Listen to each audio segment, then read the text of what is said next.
ونعوذ بالله من شرور أنفسنا ومن سيئات أعمالنا من يهده الله فلا مضل له ومن يضلله فلا هادي له وأشهد أن لا إله إلا الله وحده لا شريك له وأشهد أن محمدًا عبده ورسوله أما بعد فإن أصدق الحديث كتاب الله وأحسن الهدي هدي محمد مصطفى صلى الله عليه وسلم فقد قال الله تبارك وتعالى بسم الله الرحمن الرحيم لا أقسم بهذا البلد وأنت حل بهذا البلد بسم الله الرحمن الرحيم إنا أنزلناه في ليلة القدر وما أدراك ما ليلة القدر وقال النبي صلى الله عليه وسلم خيركم من تعلم القرآن وعلمه أو كما قال عليه الصلاة والسلام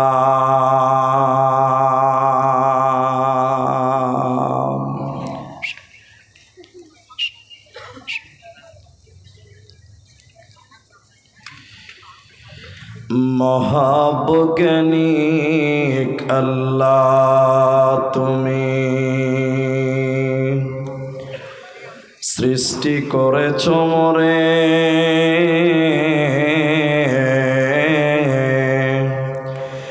লক্ষ কোটি সাজদা করি তোমার কদম বারে বারে মহাবৈজ্ঞানিক আল্লাহ তুমি সৃষ্টি করেছ মোরে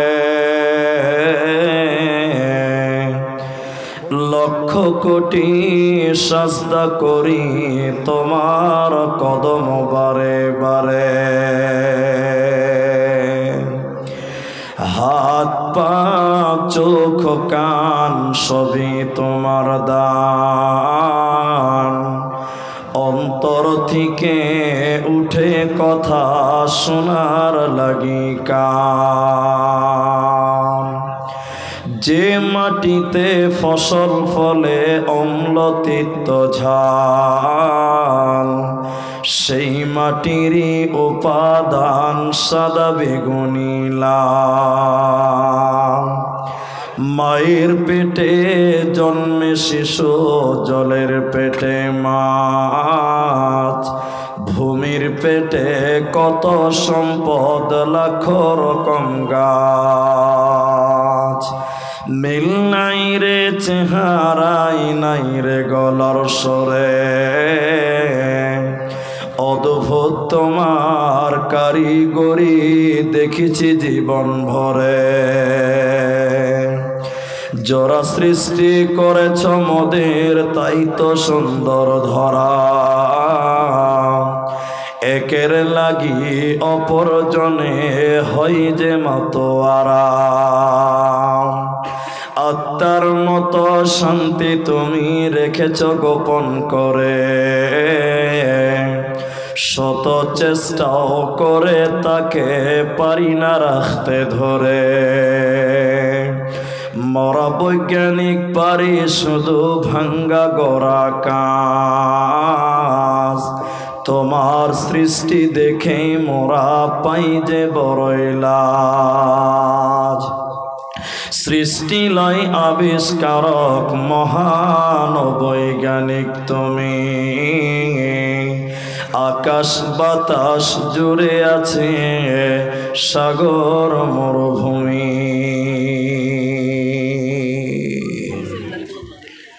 সুবহানাল্লাহি ওয়া বিহামদিহি। প্রশংসা সে আল্লাহর যে আল্লাহ আমাদেরকে এক মাদ্রাসা কেন্দ্রিক আয়োজিত মাহফিলে বসিয়ে কিছু আলোচনা করার, আপনাদের শ্রবণ করার যিনি তৌফিক এনায়াত করেছেন, সেই মহান মনিবের দরবারে শুকরিয়া আদায় করি। আমরা পুরুষ মানুষ সকলে একবার জোরে বলি আলহামদুলিল্লাহ। দরুদ ও সালাম বর্ষিত হোক সরকারে কায়নাত তাজদারে মাদানী নবী কুল শিরোমণি ইমামুল আম্বিয়া নবী মক্কি নবী মাদানী নবী আহমদ নবী মুহাম্মদুর রাসূলুল্লাহ সাল্লাল্লাহু আলাইহি ওয়াসাল্লাম। আল্লাহুম্মা আমিন। আল্লাহুম্মা সাল্লি আলাইহি আল্লাহুম্মা বারিক আলাইহি। মোহতারাম ভাইও বুজুর্গ দোস্ত, কোরআনুল কারীমের সূরা বালাদ থেকে দুটি আয়াত, সূরা কদর থেকে দুটি আয়াত, হাদিসে নবাবী থেকে একটি মাত্র হাদিসের টুকরো পাঠ করেছি। উল্লেখিত আয়াত এবং হাদিসকে কেন্দ্রবিন্দুর মধ্যে রেখে খুব স্বল্প সময় নিয়ে কিছু কথা বলবো, যেহেতু ঘড়ির কাঁটায় 12টা ছুঁই ছুঁই অবস্থা। সেজন্য মানুষের উপরে জুলুম হোক এটা আমরা কেউ চাইব না। এজন্য সময়ের দিকে লক্ষ্য করে আপনারা প্রিয় মানুষ, আপনাদেরকে কষ্ট না দিয়ে এক সাবজেক্ট কেন্দ্রিক কথা বলবো, যদি আল্লাহ তৌফিক দেন তো। আলাইহি তাওয়াক্কালতু ওয়া ইলাইহি উনীব। মোহতারাম ভাইও বুজুর্গ দোস্ত, যতজন মানুষ আপনারা এসেছেন জলসাতে, গ্রামবাসী, এলাকাবাসী, আত্মীয় স্বজন, আমি আপনাদের মাত্র 10টা মিনিট বসতে বলছি, কেউ উঠাউঠি করিয়েন না। হাজার ব্যস্ততা থাকলেও আর কেউ উঠিয়েন না, অন্তত 10টা মিনিট। 10 মিনিট পর আপনার যদি প্রয়োজন হয় চলে যাবেন, ভালো লাগলে বসে থাকবেন, অন্তত 10টা মিনিট উঠবেন না। রাজাপুর মাহাত এই মাদ্রাসাটার দিকে তাকিয়ে আজকে আপনাদের সামনে শুধুমাত্র কোরআন, অনলি ফর কোরআন, কোরআন সম্পর্কে এই শুধুমাত্র আলোচনা করব। আপনারা যতক্ষণ থাকবেন ততক্ষণ আলোচনা করব ইনশাআল্লাহ। তো আপনাদেরকে অনুরোধ করব যে আপনারা মুখ খুলে কথা বলবেন আর আমাকে সহযোগিতা করবেন, বলুন ইনশাআল্লাহ। পৃথিবীতে কোটি কোটি বিলিয়ন মিলিয়ন বই আছে, কিতাব আছে, তার মধ্যে কোরআন এমনই একটি কিতাব যে কিতাবের ব্যাপারে, ওই কিতাবটা কি নিয়ে, কোরআন কি নিয়ে এত বই লেখা হয়েছে যা অন্য কোনো কিতাবকে নিয়ে অত বই লেখা হয়নি। কোরআনের বিরুদ্ধে পৃথিবীতে এত বই রচনা হয়েছে, কিতাব রচনা হয়েছে, অন্য কোনো কিতাবের ব্যাপারে অত বই লেখা হয়নি। কেন? কেন? কোরআনের ভিতরে কি আছে, কোরআন কি নিয়ে এত মাতামাতি পৃথিবীতে হচ্ছে কেন? শর্টলি উদাহরণ দিয়ে আপনাকে বুঝিয়ে দিব। এখান থেকে আপনি পীরগঞ্জ যাবেন, রাস্তার ডান দিকে বা দিকে ধানের জমি আছে, আমের গাছ আছে, লিচুর গাছ আছে, অনেক গাছ। তো সবাই একটাই বাগানের আম গাছে ঢেল চালায়, অন্য কারো গাছে আর ঢেল চালায় না। গাছ তো আরো অনেক আছে, কেন? তার মানে হলো নিশ্চয়ই ওই গাছের ওই বাগানের আমটা একটু বেশি ভালো বা মিষ্টি, এই জন্য সবাই ওই গাছেই ঢেল চালায়। কথা ঠিক বললাম না ভুল বললাম বলেন? তো কোরআনের বিরুদ্ধে এত বই লেখা হচ্ছে কেন? পৃথিবীতে এত কিতাব থাকার পরেও নিশ্চিত কোরআনের ভিতরে কোনো ভালো কোনো গুণ আছে, যার জন্য কোরআনকে টার্গেট করে বেশি কিতাব লেখা হচ্ছে বা লেখা হয়। ঠিক বললাম কিনা বলেন? দ্বিতীয় নম্বর, পৃথিবীতে বিরাট বড় বড় লাইব্রেরি আছে, গ্রন্থ আছে, কিন্তু আপনি অবাক হবেন আসমানের নিচে আর জমিনের উপরে সবচাইতে বেশি যে কিতাবটা তেলাওয়াত করা হয় তার নাম হলো আল কোরআন। বলুন সুবহানাল্লাহ। এই কিতাবটা এত চর্চিত কিতাব, এত চর্চিত কিতাব যা মানুষ কল্পনা করতে পারে না। 24 ঘন্টা এর তেলাওয়াত চলতে থাকে পৃথিবীতে। আরেকবার সবাই জুড়ে বলুন সুবহানাল্লাহ। এর নাম কোরআন। অথচ আমরা মুসলিম, আমরা মুসলমান, কোরআনের এত ফজিলত, কোরআন আল্লাহর তরফ থেকে দেওয়া নিয়ামত, কোরআন আল্লাহর তরফ থেকে আসা মানুষের জন্য নিয়ামত হওয়ার পরেও আমরা অনেক মানুষ কোরআন সম্পর্কে কিচ্ছু জানি না, কোরআনের পড়তে জানি না, কোরআনের ইতিহাস জানি না, কোরআনের হিস্টোরি জানি না, কোরআনের অস্তিত্ব জানি না, কোরআন কেন এসেছে কিছুই জানি না, তারপরও আমরা মুসলমান। ঠিক বললাম কিনা বলেন? কোরআনের কিচ্ছু জানা নাই, এরপরেও আমরা মুসলিম। বলুন আমরা কেমন মুসলমান? কোরআন একটা এখানে দেখেন, আপনি কোরআনের ইতিহাস জানতে পারলেন না, অথচ আপনি গর্ব করেন যে আমরা মুসলমান, আমাদের কিতাবের নাম কোরআন। কি জানেন? অথচ আমরা মুসলিম হিসাবে আমাদের কোরআনের উপরে জ্ঞান রাখাটা আমাদের জরুরি, ফরজ ছিল ইবাদতটা, যে আমাদের প্রত্যেকটা মুসলিমকে কোরআন জানা আবশ্যক, কোরআন জানাটা জরুরি ছিল। চলুন আমরা মুসলিম হিসাবে এই কোরআনের কিছু অস্তিত্ব, এই কোরআনের কিছু পরিচয়, এই কোরআনের ইতিহাস, এই কোরআন কেন এসেছে কোরআনকে জিজ্ঞাসা করবেন, দেখবেন আপনার সামনে কোরআন একটা একটা করে উত্তর দেবে। বলুন সুবহানাল্লাহ।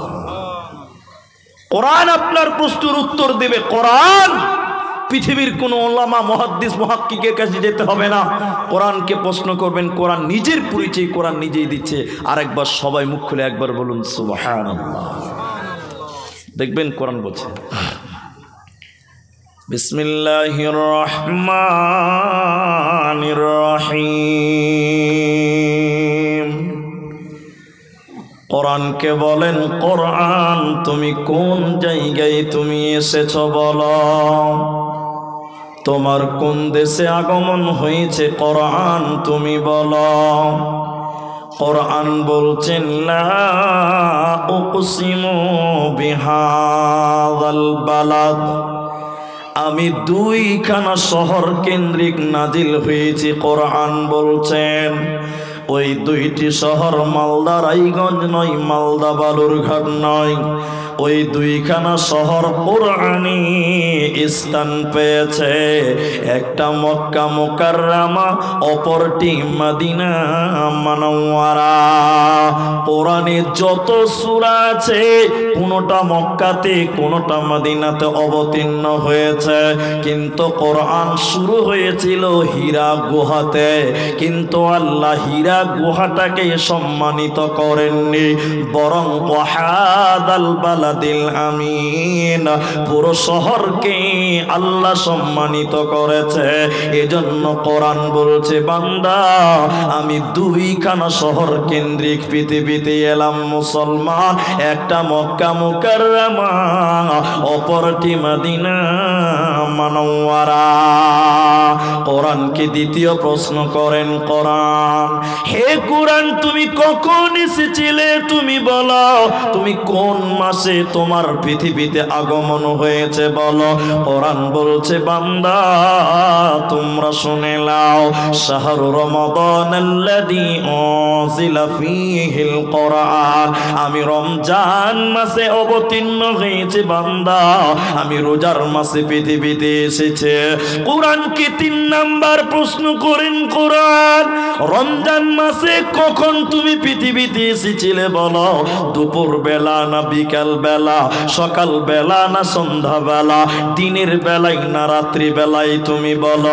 কোরআন বলছে বান্দা তুমি শুনে নাও, ইন্না আনজালনাহু ফী লাইলাতিল কদর, আমি রমজানের শেষের 10-এর বেজরের রাত্রিতে, কদরের রাত্রিতে আমার আগমন হয়েছে।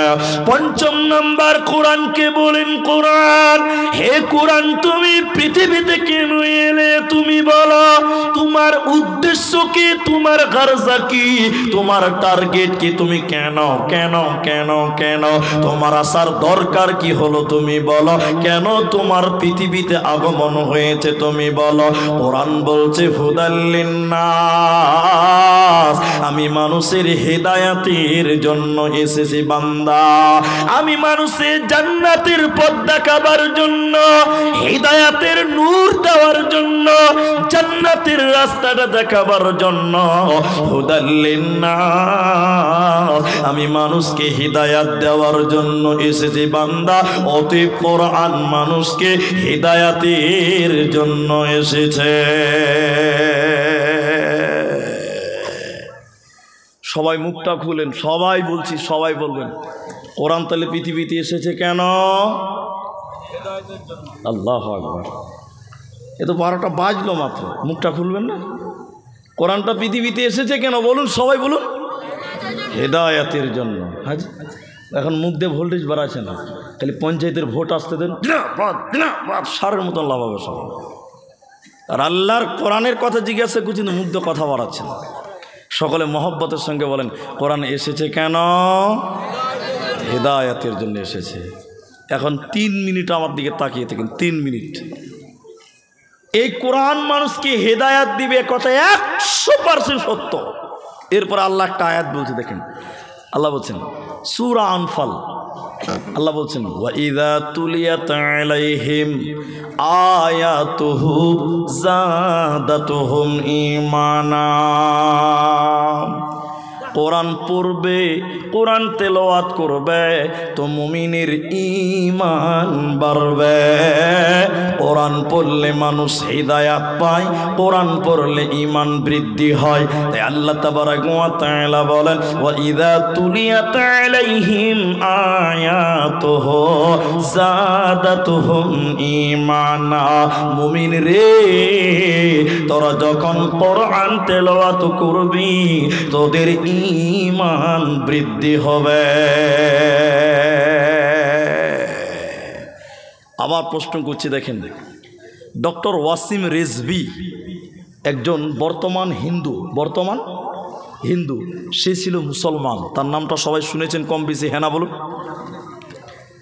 তো ভদ্রলোক যখন মুসলিম থেকে বেরিয়ে যাচ্ছে, ইসলাম থেকে, আমার দিকে দেখেন, এরকম কোরআন হাতে নিয়ে বলেছিল, মানুষের সামনে বলেছিল, ওপেন মিডিয়াতে বলেছিল, এই কোরআন থেকে 26টা আয়াতকে কেটে বাদ দিয়ে দিতে হবে। বলুন নাউযুবিল্লাহ। আচ্ছা বলুন, কোরআন থেকে 26টা আয়াতকে নোট করেছে, চিহ্নিত করেছে, তার মানে নিশ্চয়ই ওয়াসিম রেজভি কোরআন পড়েছিল। এটা হ্যাঁ না বলুন? কোরআন পড়েছি কি পড়েনি? না পড়লে 26টা আয়াতকে চিহ্নিত করতে পারবে না। তার মানে আপনার আমার চাইতে ভালো করে কোরআন পড়েছিল ওয়াসিম রিজভী। তা আল্লাহ যে বলছে কোরআন পড়লে ঈমান বাড়বে, তো ওয়াসিম রিজভীর ঈমান আর উল্টা কমে গেল কেন? আল্লাহ বলছে ঈমান বাড়বে, তো ওর কমলো কেন? তার মানে কোরআন পড়বে ঠিক আছে, কিন্তু সবার বাড়বে, কার বাড়বে না? 1 মিনিটে বুঝিয়ে দিচ্ছি, তাহলে শোনেন।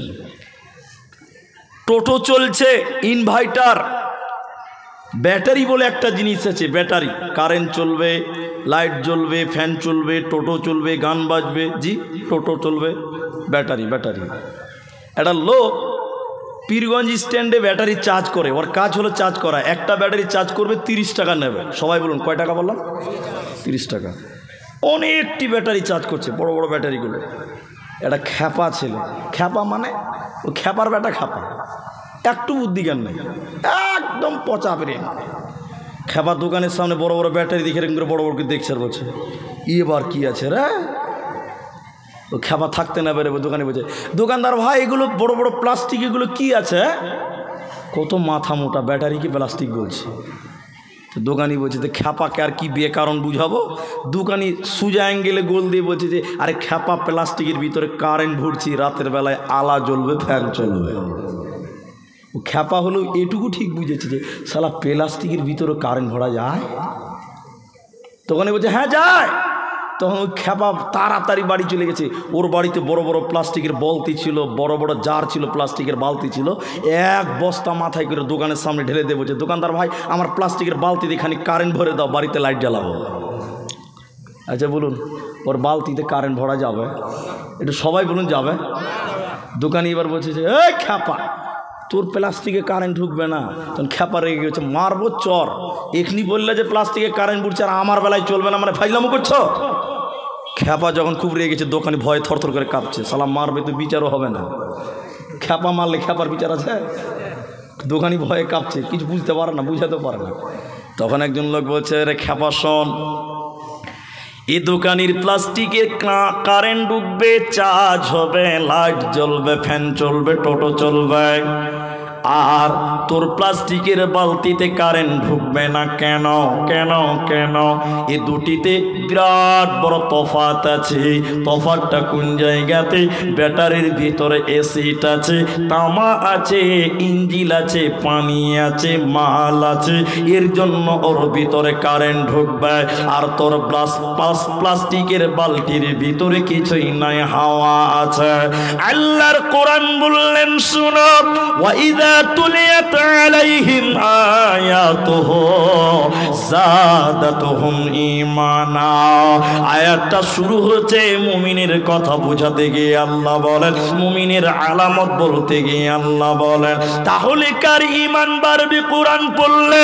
যে লোকটা বিশ্বাস করবে কোরআনটা আল্লাহর কালাম, এই কোরআনটা আল্লাহর কিতাব, ঈমানের সঙ্গে যে কোরআন তেলাওয়াত করবে, আল্লাহ বলেন ওর ঈমান বাড়বে। আর যে ব্যক্তি সন্দেহ করে কোরআন পড়বে, ওর ঈমান বাড়বে না, বাড়বে না। এই জন্য আল্লাহ তাবারাক ওয়া তাআলা সূরা বাকারা সূরা নাম্বার 2 পারা নাম্বার 2 রুকু নাম্বার 21 লাইন নাম্বার 12 আয়াত নাম্বার 177 এর মাঝখানে আল্লাহ বললেন শোনো, ওয়াল কিতাব বামানা ওয়াল কোরআন। আল্লাহ বলেন আমার যত কিতাব আছে রে, তাওরাত বলেন, ইনজিল বলেন, জাবুর বলেন, যেগুলো বিকৃত হয়ে গেছে, আল্লাহ বলেন ওয়াল কিতাব বামানা ওয়াল কোরআন, এই কোরআনের উপরে তোদের ঈমান রাখতে হবে যদি তোমরা মুত্তাকি হতে চাও। মক্কার মুশরিকেরা, মক্কার কাফেরেরা, মক্কার ফুজ্জারেরা, তারা কোরআনের উপরে ঈমান আনেনি, তারা কোরআনকে বিশ্বাস করেনি। তাই মক্কার কাফেররা বলেছিল এই কোরআনটা আল্লাহর কালাম নয়, এই কোরআনটা আল্লাহর কালাম নয়, এই কোরআনটা নবী মুহাম্মদুর রাসূলুল্লাহ সাল্লাল্লাহু আলাইহি ওয়াসাল্লাম বাড়িতে বানিয়েছে। এজন্য মক্কার কাফেরেরা বিশ্ব নবীকে কবি বলেছিল, বিশ্ব নবীকে সাহিত্যিক বলেছিলেন, বিশ্ব নবীকে কবি বলেছিলেন। মক্কার কাফেরেরা বলেছিল এটা নবী মুহাম্মদ বাড়িতে বানিয়েছে, এটা আল্লাহর কালাম নয়। এজন্য নবীজিকে তারা কবি বলে আখ্যায়িত করেছিল। আমার সঙ্গে বলেন, বলেন আমার সঙ্গে, বিসমিল্লাহির রহমানির রহিম, বলেন আমার সঙ্গে, ইন্না আ'তাইনাকাল কাউসার। সার শেষে কোন অক্ষর আছে? শেষে কি আছে? র। র আলিফ বাতে কি আছে, র আছে না? দেখেন কোরআনটা কত সুন্দর মিল। মক্কার কাফিররা বলেছিল মুহাম্মদ কবি হয়ে গেছে, না হলে এত সুন্দর কবিতা মিল এত সুন্দর মিলাতে পারত না। মিল কোথায় আছে দেখেন, ইন্না আ'তাইনাকাল কাউসার, শেষের বেলায় আছে কি র। দ্বিতীয় আয়াতটা পড়েন, ফাসল্লি লিরাব্বিকা ওয়ানহার, শেষে কি আছে র। ইন্না শানিয়াকা হুয়াল আবতার, শেষে কি আছে? তো সুবহানাল্লাহ বলবেন না? কত সুন্দর মিল। নবীকে কবি বলেছিল কেন দেখেন, ওয়াশ-শামসি ওয়া দুহাহা ওয়াল কমারি ইদা তালাহা ওয়ান নাহারি ইদা জাল্লাহা ওয়াল লাইলি ইদা ইয়াগশাহা ওয়াস সামাই ওয়া মা বানাহা ওয়াল আরদি ওয়া মা তাহাহা ওয়া নাফসিন ওয়া মা সাওয়াহা ফাআলহামাহা ফুজুরাহা ওয়া তাকওয়াহা ক্বাদ আফলাহা মান যাক্কাহা, সব শেষে হা হা হা হা।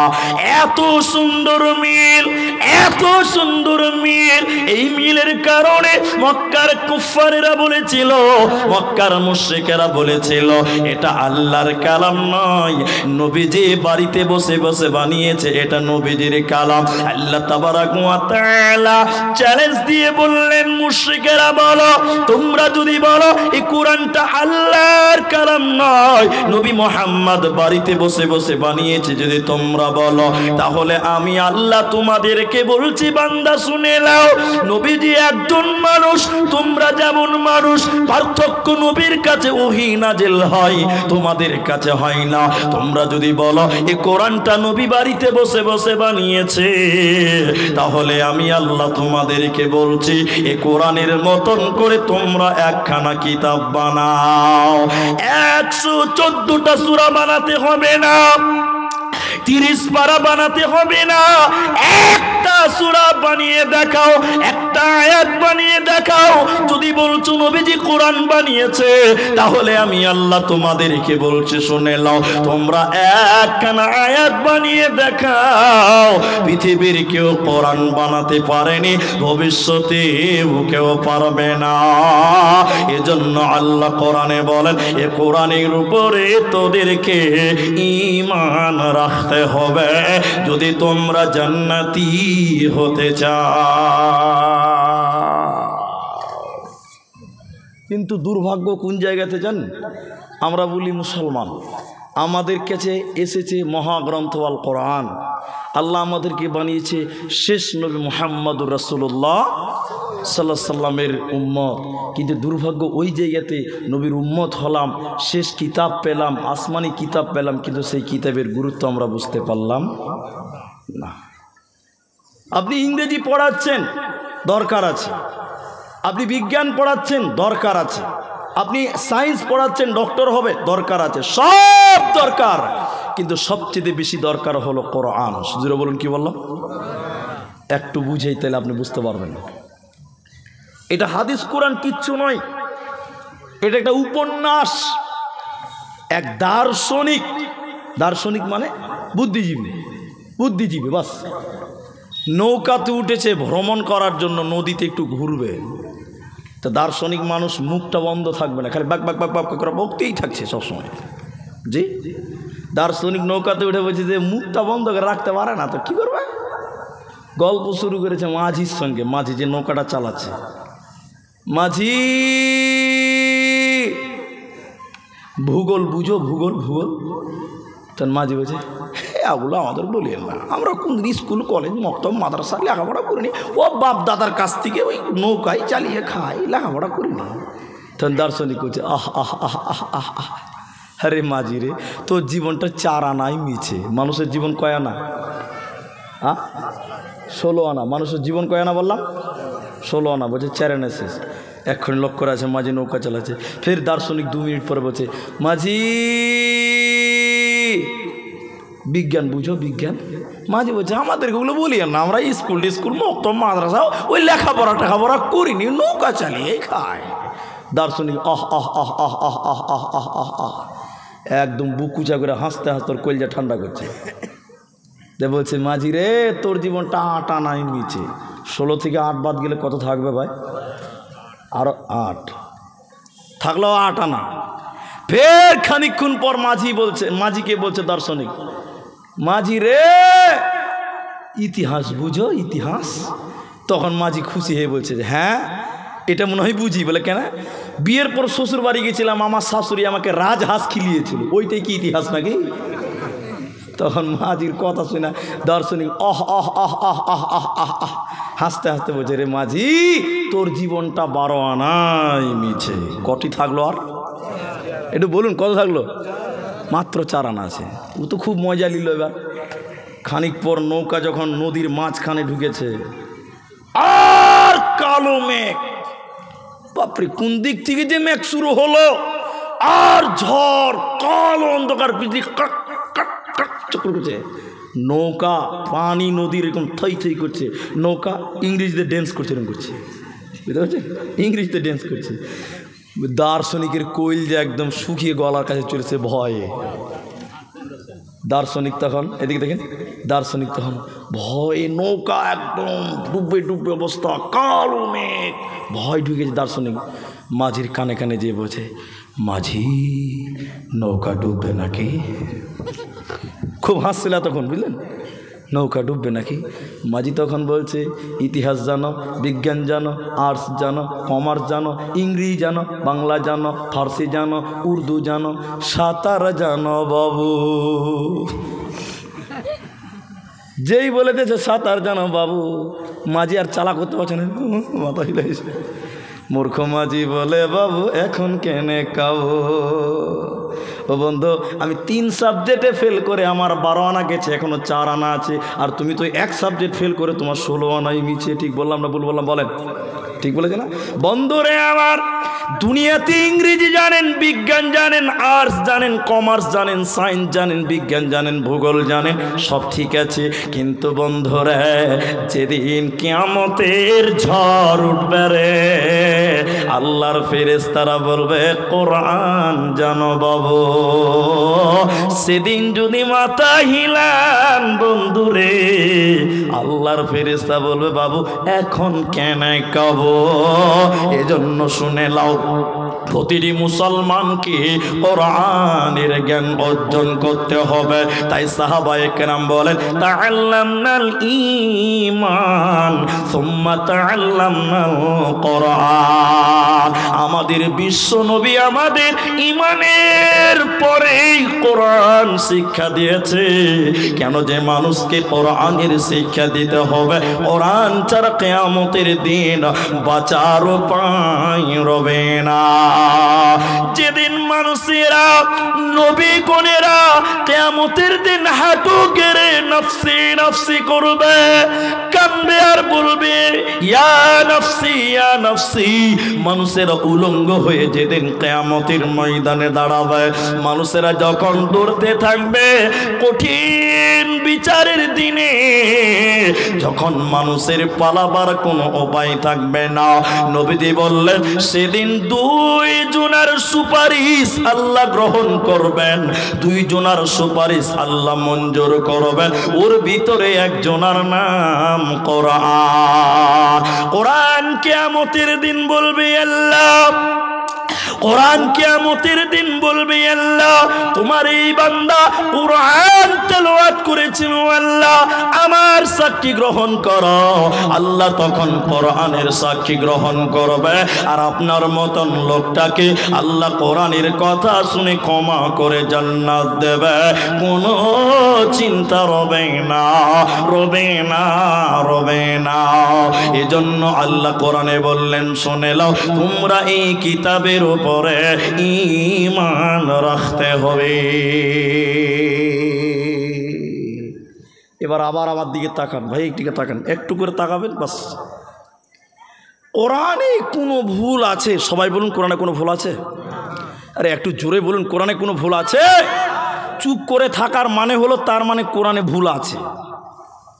জি, একটু সবাই মুখ খুলে বলুন তো, নারায়ে তাকবীর। কোরআনে কোনো ভুল আছে ভাই? জোরে বলুন। কোনো ভুল নেই। তা আল্লাহ বলছে, দেখ, লা রাইবা ফিহি হুদাল লিল মুত্তাকিন। আল্লাহ বলছে এই কিতাবে কোনো ভুল নেই, এই কিতাবে কোনো ভুল নেই। কিন্তু দেখেন, এটা ঈমান আনবেন কেন? এই কিতাবটা টোটালটাই কামিয়াবির জন্য এসেছে। আপনি একটু দেখেন তাহলে বুঝতে পারবেন। লন্ডন থেকে 1.5 লক্ষ টাকাতে কিতাব কিনেছে। বাপরে দাম! সারাদিন এরকম করে কিনছে, পড়ছে, এরকম বিন বিন বিন বিন বিন বিন করে পড়ছে। আচ্ছা বলুন, জ্ঞান বাড়তেও পারে, নাও পারে, গ্যারেন্টি দেওয়া যাবে? একটু বলুন। কারণ অনেকে বই পড়ে আরো গুমরা হচ্ছে, পথভ্রষ্ট হচ্ছে। কোরআন এমনই একটি কিতাব যার সঙ্গে আমি কম্প্রোমাইজ করছি আপনাকে। 1.5 লক্ষ টাকা দিয়ে বই কিনে সারাদিন বিন বিন বিন বিন করে পড়ছে। জ্ঞান বাড়তেও পারে, নাও পারে। নেকি পাওয়া যাবে? এরা কথা বলে, নেকি পাওয়া যাবে না। কিন্তু বলুন, কোরআন পড়লে জ্ঞান বাড়বে কি বাড়বে না? সবাই বলুন, কোরআন পড়লে জ্ঞান বাড়বে কি বাড়বে না? সুবহানাল্লাহ বলুন। আর নেকি, নেকি পাওয়া যাবে না? বিশ্বনবী বললেন, শুনে নাও, আলিফ লাম মিম 3টি হরফ। যে ব্যক্তি 3টা অক্ষর পড়বে সঙ্গে সঙ্গে তার আমল নামায় 30টা নেকি আল্লাহ দিবে। বলুন সুবহানাল্লাহ। তাহলে কোরআনের প্রতি অক্ষরে অক্ষরে নেকি রয়েছে 10 করে। কোরআন পড়লে নেকি হয়, কোরআন শুনলে নেকি হয়, কোরআন মানলে নেকি হয়, কোরআনের পেছনে টাকা দিলে নেকি হয়, কোরআনের পেছনে সময় দিলে নেকি হয়, কোরআনের প্রচার করলে নেকি হবে। বন্ধুরা, এজন্য নবী বলেন, কোরআনের প্রতিটি অক্ষরে অক্ষরে 10টা করে নেকি পাওয়া যায়। এই জন্য তোমরা তেলাওয়াত করো কোরআন। শুনেন, শিক্ষিত মানুষ যারা 786 দেখেছেন, 786 দেখেছেন? এরা কথা না বললে কি করে বলবো গো ভাই? মসজিদের গেটে লেখা আছে 786, মানুষের গাড়িতে লেখা আছে 786, মানুষের বাড়ির গেটে লেখা আছে 786।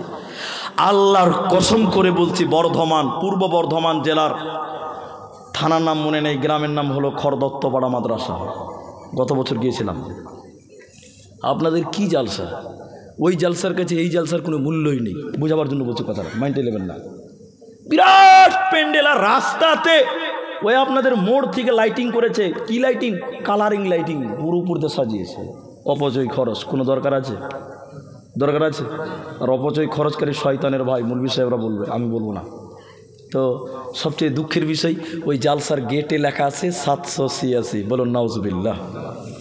স্টেজে উঠে রাত 1টাতে বক্তব্য টাইম, আমার রাত 1টাতে টাইম, 1টা স্টেজে উঠেছি, উঠে সালাম দিয়ে বুঝি ভাই জালসার গেটে দেখলাম 786। তো আমার জানা নাই এর মানেটা বলুন তো ভাই।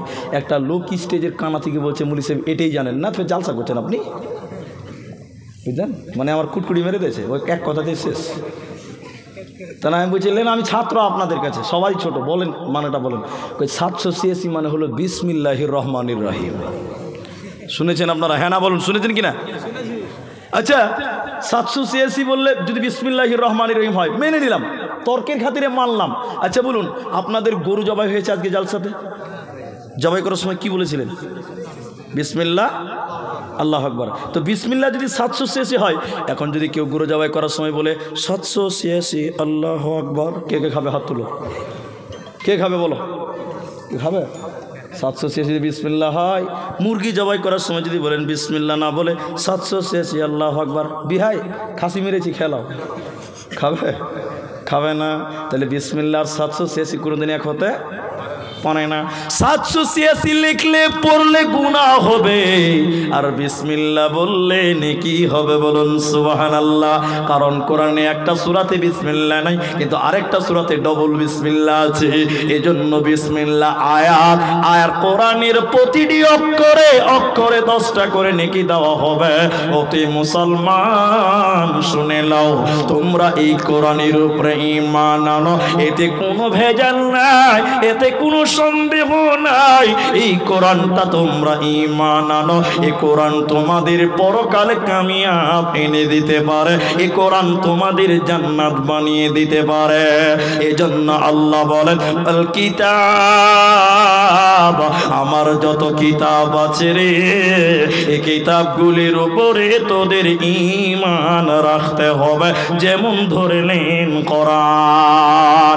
মক্কার কুফারেরা বলতো, মক্কার কাফিররা বলে বেড়াতো, ওয়াকাল আল্লাযীনা কাফারু লা তাসমাউ লিহাদাল কোরআন, সব শুনতে দেওয়া যাবে, সব চলতে দেওয়া যাবে, কিন্তু কোরআন চলতে দেওয়া যাবে না।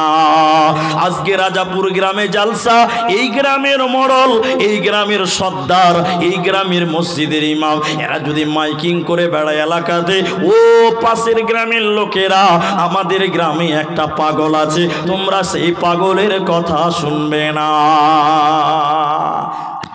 তখন আমার মনে একটা প্রশ্ন জাগবে, হ্যাঁ রে, পাগলকে দেখতে মানা করে না, শুনতে মানা করছে, এই কোন সাংঘাতিক পাগল? মনে হবে কি হবে না? বলছে আমাদের এলাকাতে একটা পাগল আছে, তার কথা শুনিও না। এই কথাটা কে বলছে?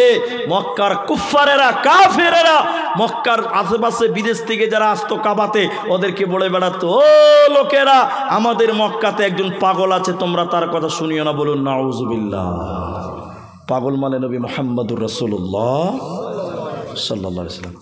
তখন কিছু কিছু আমার মতন চালাক লোক বলছি, ই কোন সাংঘাতিক পাগল রে ভাই, যার লিগে এলান করে বেড়াচ্ছে, চল শুনবো না, দেখবো পাগলটাকেই দেখে কি আছে। তখন আরেকটা লোক বলছে, কি করে দেখবি? শুনবি না তো দেখবি কি করে?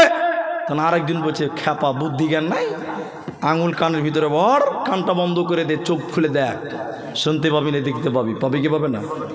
এবার দেখেন, কানের ভিতরে আঙুল ভরল, কাবার সামনে হাকিমের পাথরে বসে আছে কে? নবী মুহাম্মদুর রাসূলুল্লাহ সাল্লাল্লাহু আলাইহি ওয়াসাল্লাম। কেউ বলছেন সূরা কাহাফ, কেউ বলেছেন সূরা রহমান। আল্লাহর নবী হাকিমের পাথরে হেলান দিয়ে তেলাওয়াত করছে। বিদেশি লোকেরা নবীজির চেহারা, নবীজির সূরাত দেখে বলেছিলেন, ইনি কোনোদিন পাগল হতে পারে না, পাগলকে দেখলেই চিনা যাবে, উস্কো উস্কো তার চুল হবে, তাকে দেখতেই বোঝা যাবে মহিলা জামা কাপড়, এত সুন্দর নুরানি চেহারা, ইনি কোনোদিন পাগল হতে পারে না, পারে না, পারে না। তখন তারা কান থেকে আঙুল বের করলো, নবীজির জবানে কোরআন শুনলো, নবীজির মুখে কোরআন শুনে নিল, কোরআনের মহব্বতে পড়ে গেল, কোরআনের প্রেমে পড়ে গেল। কিছুক্ষণ পর তারা গোসল করে নবীজির সামনে বসে নবীজির হাতে হাত রেখে বলেছিলেন, আশহাদু আল্লা ইলাহা ইল্লাল্লাহ ওয়া আশহাদু আন্না মুহাম্মাদান আবদুহু ওয়া রাসূলুহু। সঙ্গে সঙ্গে তারা ঈমান আনলো। এজন্য মক্কার কাফিররা বলে দিত, সব চলতে দেওয়া যাবে মক্কাতে, কিন্তু কোরআন চলতে দেওয়া যাবে না। তার কারণ কোরআন এমনই একটি কিতাব, যে কোরআন শুনে সেই ইসলাম গ্রহণ করে। বলুন সুবহানাল্লাহ। এজন্য বলতো, কোরআন চলতে দেওয়া যাবে না, যাবে না, যাবে না। উতবা, সাইবা, আবু জেহেল, যারা মক্কার লিডার কাফের, এরা প্রতিদিন মুহাম্মদ সাল্লাল্লাহু আলাইহি ওয়াসাল্লামের বাড়ির পেছনে লুকিয়ে লুকিয়ে কোরআন শুনতো। বলুন সুবহানাল্লাহ। আর ওরাই বলে বেড়াতো যে তোমরা কোরআন শুনিও না, মানুষকে বলতো। একদিন রাতে 4 জন বাড়ির পেছনে রাসূল কোরআন তেলাওয়াত শুনছে, তখন বলছে, হারে, আমরাই যদি কোরআন ছাড়তে না পারি তো লোক কি করে ছাড়বে? জি ভাই, আমরাই যদি কোরআন রোজ রোজ শুনি তো মানুষ তো আরো শুনবে। এই এই 4 জনের সিদ্ধান্ত নিচ্ছে, খবরদার কাল থেকে কোরআন শুনতে আসবেন। এদিকে দেখেন, আমার দিকে দেখেন, খবরদার কাল থেকে কোরআন শুনবি না। আমি, ইনি আর ওনারা দুজন, ঠিক আছে কালকে আসবো না। যেই ঘড়ি কাটায় রাত 11টা বাজে, তখন আমার মনে মনে বলছে যে ওরা 3 জন আসবে না বলেছে, শালা আমি একলাই পেছন পেছন যে শুনবো, কেউ দেখতে পাবে না। বুঝতে পারছেন? এবার আমি আস্তে আস্তে আস্তে আস্তে আসি, তো এই ভাইও মনে মনে কইছে যে আব্দুর রহমানও বলেছে আসবো না, আব্দুর রহিমও বলেছে আসবো না, তার মানে ওরা 3 জন আসবে না। আজকে জি ভরে একাই শুনবো, কেউ বাধা দিতে পারবে না। কজন হলো বলুন? ওনারা 2 জনে তখন বলছে যে ওরা তো আসবে না, মানে সবাই নিজে নিজে মনে করছে কেউ আসবে না। আল্লাহর বান্দা 4 জনই হাজির, সবাই যখন মুখামুখি, তোরা কি করতে এসেছিস? বলে তুই যে কারণে এসেছিস আমি ওই কারণে এসেছি। সুবহানাল্লাহ বলুন। এর নাম কোরআন। বলুন, এর নাম কোরআন। আর আমরা মুসলমান, ওই মৌলভী সাহেব আসতে বলতে পারো না? নাউযুবিল্লাহ।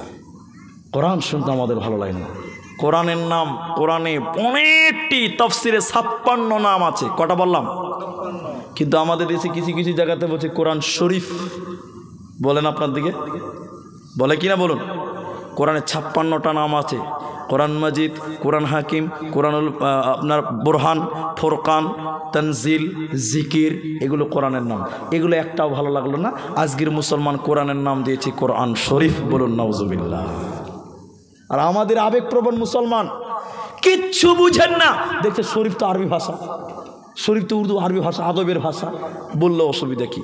বললে অসুবিধা আছে। এখনকার মুসলমান আরবি শুনলেই মনে করে কোরআন আর হাদিস, মনে করে না? ওই যে একটা উপন্যাস শুনিয়েছিলাম, 2 মিনিট লাগবে শুনেন, পৃথিবীতে ঘটেনি। এক মৌলভী সাহেব গেছে মালদা টাউন স্টেশনের কাছে মসজিদে ইমামতি করবে, একদম টাউনের মসজিদে ইমাম, বুঝতে পারছেন? জুমার দিন প্রথম খুতবা দিচ্ছে। খুতবাতে আয়াত বের করে বলছেন, তোমরা সুদ খাবে না, ঘুষ খাবে না। সুদ আর ঘুষের বিরুদ্ধে ঝেড়ে বক্তব্য দিয়ে দিয়েছে। থানার বড়বাবু নামাজ পড়তে এসছে, তো ওরা সুদ ঘুষ খায় কি খায় না? হ্যাঁ, প্রথম দিন খুতবা দিয়েছে সুদ আর ঘুষের বিরুদ্ধে। মসজিদের সেক্রেটারিকে সবাই অভিযোগ করেছে, মৌলবি চেঞ্জ করো না, নামাজ পড়তে আসবো না। সেক্রেটারি বলছে, ভাই তুমি প্রথম দিনই যে বক্তব্য রেখেছ 100টা লোক কমপ্লেন করেছে, তোমার চাকরি নাই, তুমি বাড়ি চলে যাও। হক কথা বলেছে, চাকরি চলে গেছে। তো লোকটা মনে করছে যে, মুলিটা মনে করছে তাহলে আর শহরে চাকরি করবো না, একটু ছোট শহরে চাকরি করব। ছোট শহরে চাকরি নিয়েছে। প্রথম দিন জুমার দিন খুতবা শুরু করেছে, অকরনাফি বুয়ুতি কুন্নাওয়ালা তাবার রাজানা তাবার রাজাল জাহিলিয়াতুল্লাহ, পর্দা সম্পর্কে বক্তব্য রেখেছে। আর কড়া ভাষায় বক্তব্য দিয়েছে। ও ছাতা মুলবি জানে না যে মসজিদের কেশিয়ারের বউ বেপর্দা চাকরি করে, এটা ওর জানা ছিল না। খুতবা দিয়ে নেমেছে, কেশিয়ার খেলে বড় বড় মুলবির দিকে দেখছে, কি বাবা? কইছে, মুলি সাহেব তুমি আমাকে বাস দিলে। তখন মুলি সাহেব কইছে, কিনা বাস কোথা আছে? সব তো সাতটি একদম মার্বেল পাথরের মসজিদ, বাস আছে কোথা? কইছে, না আমার বউটা একটু বেপরদা চলে, চাকরি বাকরি করে, তুমি আমাকে আচ্ছা করে দিয়ে তোমাদের দিলা। আচ্ছা বলুন, মুলবি সাহেব জানে ওর বউ চাকরি করে? ও তো কোরআন হাদিসের বক্তব্য রেখেছে। তখন কেসের বলছে, মুলি সাহেব তোমাকে আমি রাখবো না, তোমার চাকরি নাই, বাড়ি চলে যাও। কটা গেল? 2টা। এরপরে 3 নম্বর মুলবি গেছে, খেতে তো হবে। ও এই ভূতনি দিয়ার পল্লী এলাকাতে গ্রামে চাকরি নিয়েছে, আর মনে মনে নিয়ত করেছে আজ থেকে আর আরবিতে খুতবা দিব, বাংলাতে খুতবা দিব না। ও শালা বাংলাতে খুতবা দিলেই ঝামেলা। এখনও কিছু কিছু মসজিদে আরবিতে খুতবা হয়, হ্যাঁ কি হ্যাঁ না বলে? মুলি সাহেব খুতবা শুরু করেছে, গ্রামের লোক আবার কি বুঝবে আরবি। খুতবা শুরু করেছে আরবিতে, বই থেকে ঝেড়ে খুতবা দিয়েছে, নামাজ শুরু করেছে। জুমার দিন ফরজ কয় রাকাত? জোরে বলুন। প্রথম রাকাতে বলেছেন ইয়াসিন আল কোরআনিল হাকিম। সবাই খুশি হয়ে গেছে। মসজিদ সেক্রেটারি বলছে যে, ভাই ও লোকেরা, ইমাম পছন্দ হয়েছে। সবাই বলছে পছন্দ হয়েছে। কেসিয়ার বেচারা বলছে, আমার পছন্দ হয়নি ভাই। কেন? বলে মুলবি রাজনীতি শুরু করেছে। সব দোষ মুলবিদের দোষ। কিসের রাজনীতি? বলে কেন দেখনি? আরে সেক্রেটারি বাপের নাম ইয়াসিন আর ওর নাম আব্দুল হাকিম, বাপ বেটার নামে সূরা পড়েছে। তা আমরা গায়ের লোক কি ছাতা? আমাদের নামে সূরা পড়তে হবে না? বলছি ইয়াসিন ওয়াল কোরআনিল হাকিম, বাপ বেটার নামে সূরা পড়ে দিয়েছে। তা আমরা তো টাকা দিই, তা আমরা এতদিন থেকে কেসিয়ারি করছি, তো আমাদের সূরা কই? তখন কেসিয়ার বলছে যে, আগামী জুমাতে যদি মুলি সাহেব আমার নামে সূরা না পড়ে, কিন্তু তোকে রাখবো না। মুলি সাহেব ভয়ে ভয়ে দিন গুনছে যে, সালা সামনের সপ্তাহে যে ওর নামে খুতবাতে এই নামাজে সূরা পড়তে হবে, তো সূরাটা পাবো কোথাও? নাই তো। ওর নাম ছিল বাবর মিয়া। কি নাম বললাম? পরের জুমাতে নামাজের যখন ইমাম বলেছে গায়রুল মাগদুবি আলাইহিম ওয়ালাদ-দালিন, কেসিয়ার পেছনে বলছে তার মানে কি বলেন তো? আমি আছি, এবার আমার নামে সূরাটা পড়। তো মুলি সাহেব মনে মনে করছে যে সাংঘাতিক বিপদে পড়েছে, চাকরি আর নাই ভাই, আর চাকরি হবে না। তাই মুলবিরা জানে কোন দিক থেকে মারতে হবে, কোন অ্যাঙ্গেলে মারতে হবে, সব জানে। মুলবি এবার শুরু করে দিয়েছে, ইয়া আইয়ুহাল বাবর আনতা কালবুন ওয়া আবুকা খিনজির ওয়া জাদ্দুকা হিমার ফাইন্নাকুম লাজাহিলুন। উনি হাসছে, আপনারা বুঝতে পারছেন, এমনি হাসছেন। নামাজ পড়া হয়ে গেছে, কেসিয়ার খুশি হয়ে গেছে, বলছে মুলি সাহেব চলো আমার বাড়িতে দাওয়াত খাবে। আর মুলি সাহেব ভিতর খালি ধাগাম ধাগাম করছে, যদি মানে যায় না। তখন কেসের বাড়িতে যেই খেতে যাবে, তখন কেসের বলছে, ভাই তর্জমাটা একটু করেন তো। হ্যাঁ, সাংঘাতিক ছোড়া, তর্জমা করা যাবে না, একটু করেন না। বলছে, থাম মূর্খের দল, শোন। ইয়া আইয়ুহাল বাবর, ও হে বাবর, আনতা কালবুন, তুই হুলি কুত্তা। চাকরি আছে? ও আবুকা খিনজির, তোর বাপ ছিল শুয়োর। ও জাদ্দুকা হিমার, তোর দাদা গাধা। ফাইন্নাকুম লাজাহিলুন, তোরা সব মূর্খের দল, চাকরি করতে হবে না, চল বাড়ি চলো। আর এখনকার মুসলমান ওই ডিজাইন হয়ে গেছে, আরবি শুনলেই মনে করে হাদিস আর কোরআন। কোরআনের গায়ে আরবিতে লেখা আছে কোরআন শরীফ, কিন্তু আরবিতে লেখা থাকলেও কোরআনের নাম কোরআন শরীফ নয়, কোরআনের নাম কোরআনুল কারীম, কোরআনুল হাকিম, কোরআনুম মাজিদ। কোরআনের নাম ফুরকান, কোরআনের নাম বুরহান, কোরআনের নাম বাইয়িনা, কোরআনের নাম তানজিল, কোরআনের নাম সিরাজ, কোরআনের নাম সাবিল। এই রকম কোরআনের 56টা নাম আছে। হতভাগা মুসলমান সেগুলো নিল না, মানল না, কোরআনের নাম দিয়েছে কোরআন শরীফ। আল্লাহ রাগান্বিত হবে, আল্লাহ নারাজ হবে। মুসলমান, এই কোরআনকে আল্লাহ যেভাবে বলেছে ওইভাবে তোমাদের মেনে নিতে হবে, এরই নাম কোরআন। আল্লাহ তাবারাক ওয়া তাআলা বলেন, পৃথিবীর লোক, এই কোরআন তোমার কি উপকার করতে পারে শুনে নাও, কোরআন তোমার কি কাজে লাগবে শুনে নাও। আল্লাহ কোরআনে বলে, যারা 5 ওয়াক্তের নামাজ কায়েম করে সকাল সন্ধ্যা যারা কোরআন তেলাওয়াত করে, কানাত মাশহুদা, কিয়ামতের দিন এই কোরআন তার জন্য সাক্ষী হবে। বলুন সুবহানাল্লাহ। হতভাগা মানুষ রে, আমরা কোরআন শিখলাম না, কোরআন জানলাম না, কোরআন শুনলাম না, কোরআন মানলাম না, আমাদের বাঁচার উপায় রবে না, রবে না, রবে না। সাবধানে থাকিও মুমিন, ঈমান রাখা দায়। সাবধানে থাকিও মুমিন, ঈমান রাখা দায়। কিয়ামতের আলামত ভাবে বোঝা যায়। সাবধানে থাকিও মুমিন, ঈমান রাখা দায়। সাবধানে থাকিও মুমিন, ঈমান রাখা দায়। কি লিখব ভাই বাংলার বাণী, লিখতে ঝরে চোখের পানি। কি লিখব ভাই বাংলার বাণী, লিখতে ঝরে চোখের পানি।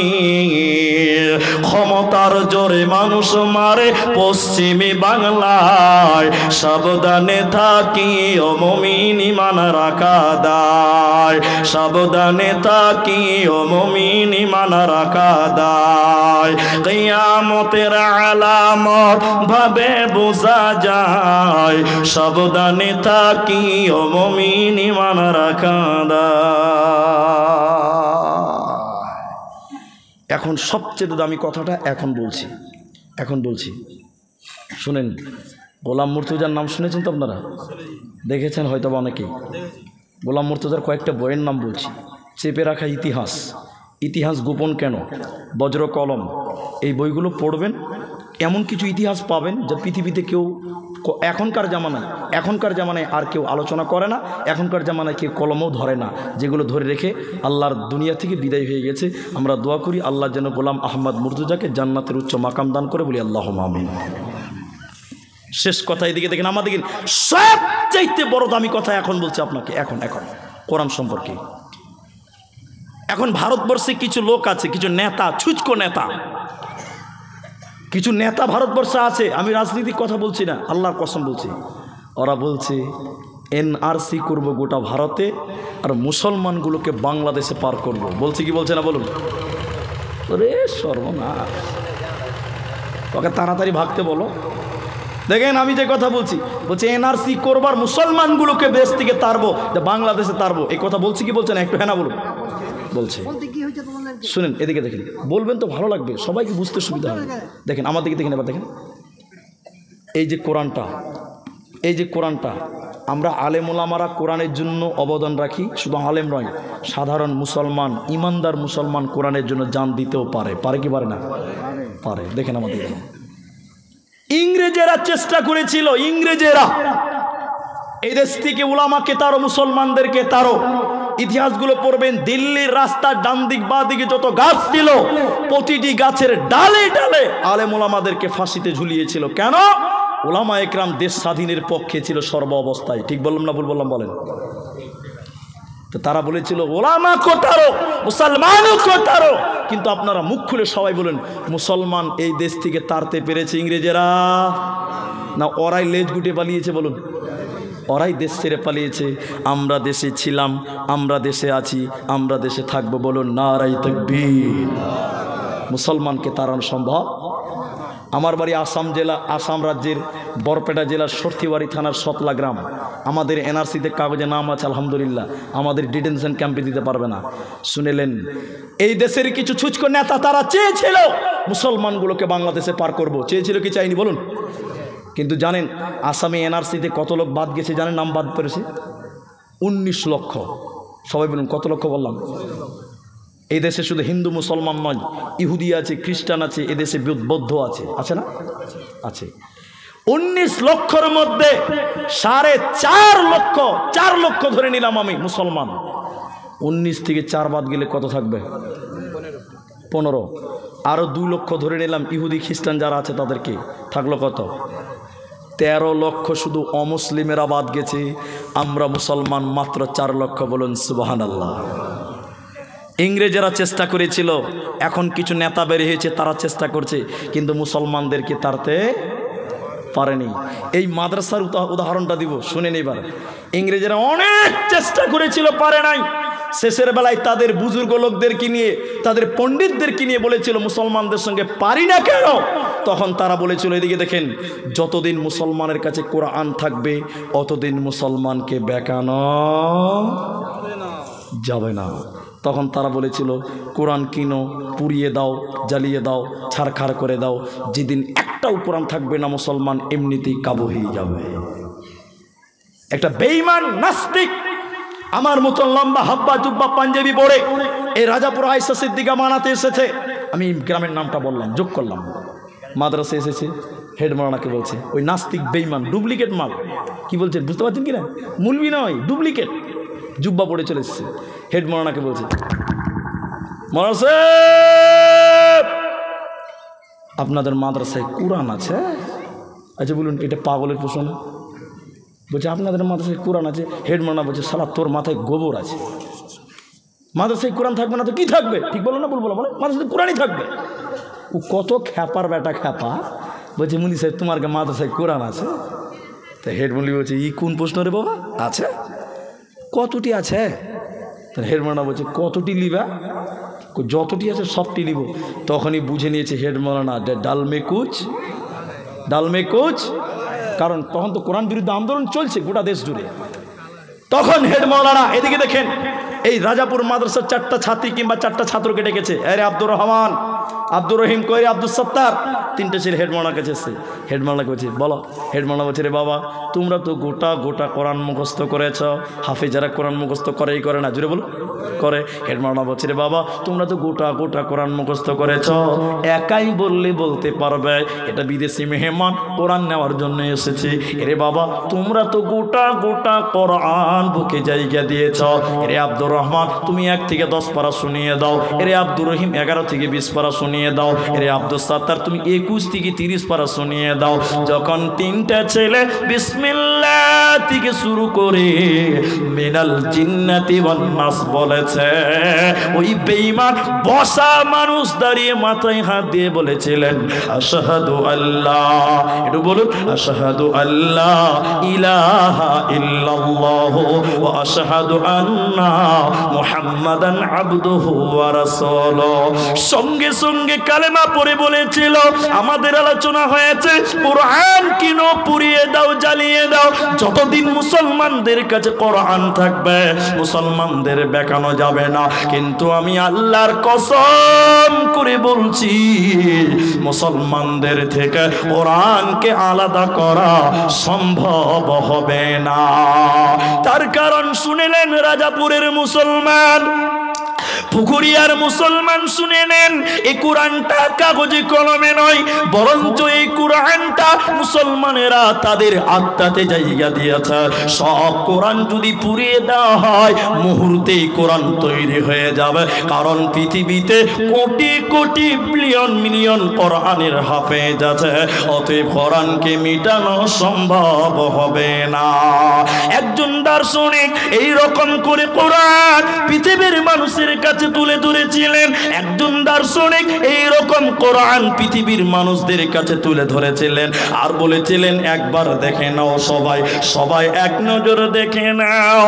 ওরে বেটিরে বোনরে দেখে নাও। সবাই যখন কোরআন দেখে নিল, তিনি কোরআনটা বন্ধ করে বলেছিলেন, বলো বলো বলো কেমন দেখলে, কোন জায়গায় কেমন করে লেখা আছে। সবাই তখন বলতে লাগলো, সাদা কাগজে কালো কালিতে লেখা আছে, সাদা কাগজে কালো কালিতে লেখা আছে। তিনি বলেছিলেন, বন্ধুরে এই কোরআনটা এই চক্ষু দিয়ে দেখলে হবে না, এই কোরআনটা ইমানের চক্ষু দিয়ে তোমরা দেখো।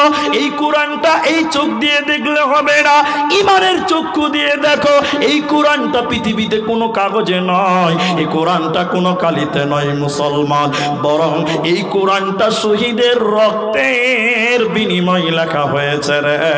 এই কোরআনের জন্য কত মা বিধবা হয়েছে, এই কোরআনের জন্য কত বাচ্চা এতিম হয়েছিল, এই কোরআনের জন্য কত বাপ তার সন্তান হারিয়েছিল। এই কোরআনটা পৃথিবীতে এমনি আসেনি, বরং শহীদের রক্তের বিনিময়ে এসেছে রে। অতএব এই কোরআনকে পৃথিবীর কেউ মিটাতে পারবে না, এই কোরআনকে পৃথিবীর কেউ ধ্বংস করতে পারবে না। তার কারণ আল্লাহ তাবারাক ওয়া তাআলা কোরআনে চ্যালেঞ্জ দিয়ে বলেছেন, ইন্না নাহনু নাযালনা যিকরা ওয়া ইন্না লাহু লাহাফিযুন। আমি আল্লাহ এই কোরআনকে নাজিল করলাম, এই কোরআনের হেফাজতের দায়িত্ব স্বয়ং আমি আল্লাহ নিয়েছি মুসলমান। অতএব কোরআনকে মিটানো সম্ভব হবে না, হবে না, হবে না। গত 3 দিন থেকে একটা ভিডিও ফেসবুকে খুব ঘুরে বেড়াচ্ছে। এই গ্রামে আসার পর একজন ফোন করেছিল আমাকে, না ওই পীরগঞ্জ থেকে ঢোকার পর গাড়িতে ছিলেন, ফোন করলো যে ওই আপনি তো আসামের লোক, তো এখন মাদ্রাসা একটা ভাঙছে দেখছেন, ফেসবুকে হয়তো দেখেছেন, বুলডুজারদের একটা মাদ্রাসা ভাঙা হচ্ছে আসামে, 2তলা মাদ্রাসা জিসিবি দিয়ে ভাঙছে। তো পৃথিবীতে এরকম ষড়যন্ত্র বা এই কাজগুলো যুগে যুগে হয়ে এসেছে, হচ্ছে এবং হবে, কিন্তু সবাই মুখ খুলে বলেন কোরআন পৃথিবী থেকে মিটাবার ক্ষমতা পৃথিবীর কারো হবে? জোরে বলুন, হবে না। সবাই মারা যান, কিন্তু আল্লাহর কোরআন পৃথিবীতে থাকবে। যতদিন মাদ্রাসা থাকবে ততদিন থাকবে। কেন? এই কোরআনের জন্য জীবন দেওয়ার জন্য হাজারো মুসলমান যুবক রেডি আছে। আছে না নাই? জোরে বলুন, নারায়ে তাকবীর। আছে। চলুন সাহাবীদের একটা খালি জিনিস আপনাদের দেখাবো। আমার মায়েরা, আমার বেটিরা, আমার বোনেরা, আমি আপনাদের দিনী ভাই, আমি আপনাদের ছেলের মতন, এই ইতিহাসটা না শুনে আপনি যাবেন না।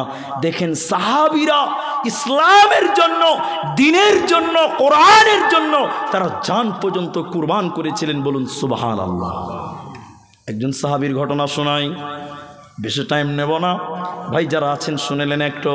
আল্লাহ নবী মক্কাতে কোরআন তেলাওয়াত করে, কোরআনের কথা বলেন, অনেককে ভালো লাগে, তারা মুসলমান হচ্ছে, অনেকে ভালো লাগছে, বিপদে পড়ে মুখ খুলতে পারে না, বিপদে পড়ে কোরআন গ্রহণ করতে পারে না, এরকম অনেক ঘটনা আছে। তো মক্কাতে একটা ছেলে, ওর নাম ছিল আব্দুল উজ্জা। ওর নাম ছিল কি না, তো আব্দুল উজ্জা। আব্দুল উজ্জার বাবা বেঁচে ছিল না। আব্দুল উজ্জা মানুষ হয়েছিলেন কার কাছে না, চাচার কাছে। চাচা বড় লোক ছিল, আমির ছিল, টাকাওয়ালা ছিল। আমিরের টাকাতে বড় লোক চাচার টাকাতে ফোটানি করে বেড়াতো, বড় লোকই দেখিয়ে বেড়াতো। কে না, তা আব্দুল উজ্জা। আব্দুল উজ্জার মনে মনে নিয়ত করছে আমি ইসলাম গ্রহণ করব, কালেমা গ্রহণ করব, কিন্তু চাচা ইসলাম গ্রহণ করেনি, ভয়ের কারণে সেও করতে পারে না। আল্লাহর নবী মক্কা ছেড়ে মদিনা মুনাওয়ারা গেলেন। মদিনা মুনাওয়ারা চলে যাওয়ার পর আব্দুল উজ্জার মনটা বড় ভেঙে গেল যে আমি নবীজির সঙ্গে দেখা করব, ঈমান আনবো, আমি ইসলাম গ্রহণ করব। একদিন আব্দুল উজ্জা সকাল সকাল এবং কি সন্ধ্যা সন্ধ্যা, দুইটি মত পাওয়া যায়। আব্দুল উজ্জা নিজের চাচার কাছে গিয়ে বললেন, আব্দুল উজ্জা বলছেন, চাচা আমি ইসলাম গ্রহণ করব, মদিনা চলে যাব নবীজির কাছে। চাচা তুমি ক্ষমা করে দাও, আমি ইসলাম গ্রহণ করব। চাচা বলল ভাতিজা ও আব্দুল উজ্জা তুমি শুনে নাও, তুমি যদি আমাকে ছেড়ে চলে যাও তাহলে তোমার সঙ্গে আমার হিসাব বারবার করে যেতে হবে। কিসের হিসাব চাচা? বলে তোমার তো কিছুই নেই, তোমার শরীরে যা কিছু আছে আমার টাকা, তুমি যা খাচ্ছ সেগুলো আমার টাকা, তুমি যেটা পড়ছো আমার টাকা। ভাতিজা আব্দুল উজ্জা তুমি যদি মদিনা মুনাওয়ারা চলে যাও তোমার গায়ে আমার যা কিছু আছে সব খুলে খুলে তোমাকে দিয়ে দিতে হবে। আব্দুল উজ্জা গলা থেকে মালা খুলে দিল, তখন সে মুসলমান ছিল না, হাত থেকে ঘড়ি খুলে দিল, আংটি খুলে দিল, জামা খুলে দিয়ে বলল চাচা দোয়া করেন আমি ঈমান আল্লাহ, আমি নবীজির কাছে যাচ্ছি। আব্দুল উজ্জার চাচা আব্দুল উজ্জাকে বলল আব্দুল উজ্জা রে চলে যখন যাবেই বলছ, তোমার শরীরে যে লুঙ্গিটা পরা আছে, তুমি যে লুঙ্গি পরিধান করেছ ওইটাও আমার টাকা, ওইটাও আমি তোমার চাচার টাকা। আরে বাটা ভাতিজা রে তুমি লুঙ্গি খুলে দিয়ে যেতে হবে, তোমাকে কিছুই নিয়ে যেতে দেব না। মায়েরা আমার, বোনেরা আমার, আব্দুল উজ্জা যুবক ছেলে, উলঙ্গ হয়ে যেতে হচ্ছে। আব্দুল উজ্জা মনে মনে চিন্তা করে বললেন আল্লাহ আপনি পবিত্র, নিশ্চয়ই আপনি আমাকে পাক করতে চাইছেন, পবিত্র করতে চাইছেন, বেঈমানের টাকার জামা কাপড় রাখবেন না। তাই আব্দুল উজ্জা নিরুপায় হয়ে যুবক ছেলে কোমর থেকে লুঙ্গি খুলে দিল, যুবক ছেলে ল্যাংটা হয়ে গেল, বিবস্ত্র হয়ে গেল। আব্দুল উজ্জা ল্যাংটা হয়ে মায়ের কাছে গেল, মা যুবক ছেলেকে উলঙ্গ দেখে লজ্জিত হয়ে গেল।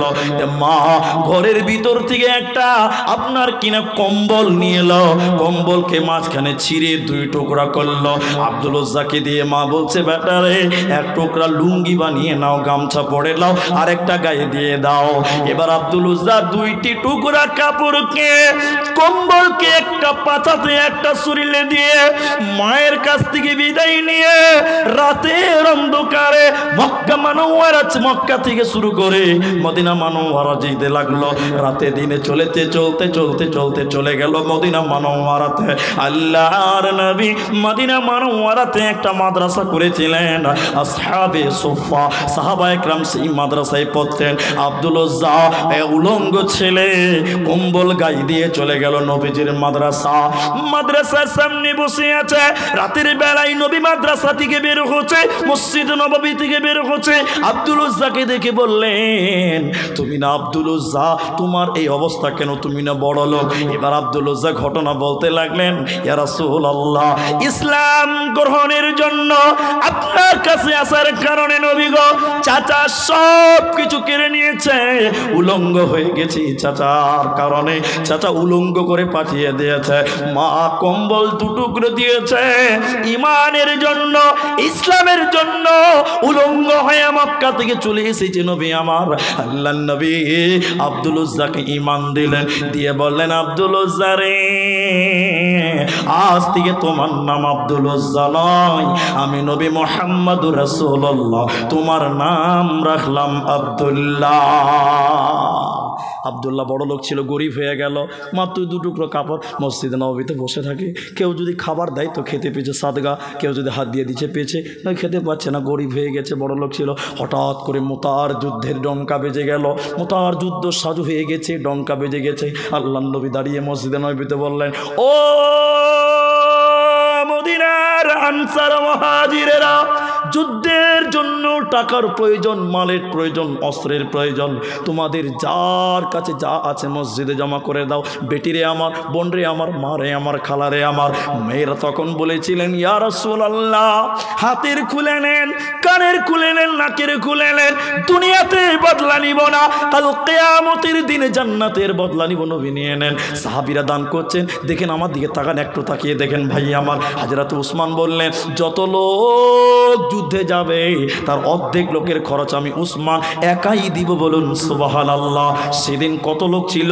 30,000 লোকের নাম ঘোষণা হয়েছিল। 15,000 লোকের খরচ উসমান দেবে। হযরত উমর দিলেন। উমর যখন দিলেন তখন বললেন আমি আবু বকরকে দান করা হারাবো আজকে। আবু বকর দিলেন একটা ঝোলাতে কয়েকটা দিনার দিরহাম, কয়েকটা খেজুর জল। আল্লাহর নবী বলেন আবু বকর তুমি কি দিলে তুমি বলো। দিনকে বাঁচাবার জন্য, কোরআনকে পৃথিবীতে বরকরার রাখার জন্য, ইসলামকে জারি রাখার জন্য তুমি কি দিলে আবু বকর তুমি বলো। সুবহানাল্লাহ। মা আমার, বোন আমার, আমার দিকে তাকান, আমার উত্তরটা শুনেলেন, আবু বকরের উত্তরটা শুনেলেন। আবু বকর তখন কান্দনরত অবস্থায় বললেন ইয়া রাসূলুল্লাহ ইসলামের জন্য আমি কি দিলাম আজকে জানতে চাইলেন দান। শুনেলেন আল্লাহর নবী আল্লাহকে এবং আপনি নবীকে আমার বাড়িতে রেখে আমার বাড়িতে যা কিছু ছিল সব কিছু দিয়ে দিলাম, বাড়িতে কিছুই নাই। আব্দুল উজ্জা মসজিদে বসে আছে, কিছুই নাই। এটা কম্বলের টুকরা পাছাতে দিয়েছে, এটা গায়ে দিয়ে বসে বসে কাঁদছে, আমি আজকে কিছুই দিতে পারলাম না। বড় লোক ছিল, দান করে অভ্যাস, আজকে নবী চাইছে দিতে পারছে না, তার দিল মানছে না। আব্দুল উজ্জা এবার উঠছে, বসছে, দাঁড়াচ্ছে, বসে পায়চারা করছে, মন শান্তি পেছে না। থাকতে না পারে আব্দুল উজ্জা রসুলের সামনে এসে দাঁড়ালেন। আল্লাহর নবী বলেন আব্দুল উজ্জা রে তুমি কেন এসেছো তুমি বলো। এখন তো টাকার প্রয়োজন, তুমি এসে কি করবে, তোমার তো টাকা নাই। আব্দুল উজ্জা চিৎকার করে কাঁদতে কাঁদতে বলেছিলেন ইয়া রাসূলুল্লাহ নবী আমার সাহাবীরা অনেকে দান করছে দেখছি, আমি গরিব কিচ্ছু দিতে পারিনি, ইসলামের জন্য আমি কিছু দিতে পারছি না, কি দিব। যদি পাছা থেকে খুলে দিই পাছাটা ওদাম হয়ে যাবে, শরীরের কম্বল টুকরা দিলে শরীরটা ফাঁকা হয়ে যাবে, নবী কি দিব চিন্তা করতে পারি না।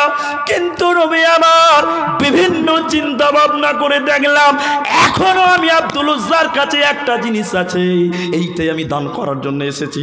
নবী বলেন আব্দুল উজ্জা রে ইসলামের জন্য তুমি কি দিবে, কি দিবে, তুমি কি দিবে বলো। শুনলেন মায়ের আমার, আব্দুল উজ্জা দাঁড়িয়ে গিয়ে বলেন হুজুর গো জিহাদের জন্য আমি আব্দুল উজ্জার নাম লিখে দেন, কাফেরদের সঙ্গে লড়াই করব, নিজের জীবনটা বিলিয়ে দিয়ে ইসলামের পতাকা উন্নত করব, নিজের জীবনটা বিলিয়ে দিয়ে আমি জিহাদ করব, জানটা ইসলামের জন্য দিয়ে দিব। আল্লাহর নবী আব্দুল উজ্জার নাম লিখলেন, যুদ্ধের জন্য যাচ্ছে।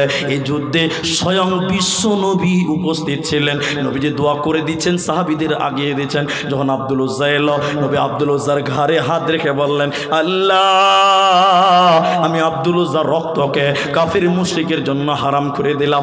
আব্দুল উজ্জা আবার কাঁদতে কাঁদতে বলেন হুজুর আপনি উল্টো দোয়া করলেন কেন, আমি ইসলামের জন্য জীবন দিতে চাই, আমি ইসলামের জন্য জান দিতে চাই, আমি শহীদ হতে চাই, উল্টো দোয়া করছেন কেন।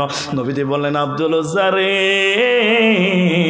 ইসলামের জন্য তুমি যে ত্যাগ স্বীকার করেছ, লঙ্গ হয়ে উলঙ্গ হয়ে মক্কা থেকে মদিনার পথ ধরেছিলাম, ইসলামের জন্য তুমি যে ত্যাগ স্বীকার করেছ, তুমি যদি বাড়িতে শুয়ে জ্বরেও মারা যাও আল্লাহ কিয়ামতের দিন শহীদের মর্যাদা দেবে।